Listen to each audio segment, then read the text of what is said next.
ரஹ்மானின் மறக்குமா நெஞ்சம் இசை நிகழ்ச்சியில் பங்கேற்காமல் திரும்பிய கரூரை சேர்ந்த குடும்பத்தினருக்கு நிகழ்ச்சியை ஏற்பாடு செய்த நிறுவனம் 67,000 ரூபாய் இழப்பீடு வழங்க கரூர் மாவட்ட நுகர்வோர் குறைதீர் ஆணையம் உத்தரவு. இசையமைப்பாளர் ஏ.ஆர். ரஹ்மானின் மறக்குமா நெஞ்சம் இசை நிகழ்ச்சியில் கலந்து கொள்ள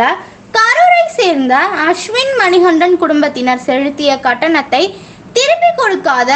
ஏசிடிசி ஸ்டுடியோ பிரைவேட் லிமிட் நிறுவனம் அஸ்வின் மணிகண்டன் குடும்பத்தினருக்கு டிக்கெட் தொகை 12,000 சேர்த்து இழப்பீடாக 50,000 மற்றும் செலவு தொகை 5,000 என மொத்தம் 67,000 ரூபாய் வழங்க வேண்டும் என கரூர் மாவட்ட நுகர்வோர் குறைதீர் ஆணையம் உத்தரவு பிறப்பித்துள்ளது. கரூர் தானூற்றிமலை பகுதியில் செயல்பட்டு வரும் நுகர்வோர் குறைதீர் ஆணையத்தில் இது தொடர்பாக கரூர் சின்னாண்டாங்கோவில் திருப்பதி லே அவுட் பகுதியை சேர்ந்த அஸ்வின் மணிகண்டன் கொடுத்த புகாரின் பேரில் வழக்கு பதிவு செய்யப்பட்டு மறக்குமா நெஞ்சம் நிகழ்ச்சியை ஏற்பாடு செய்த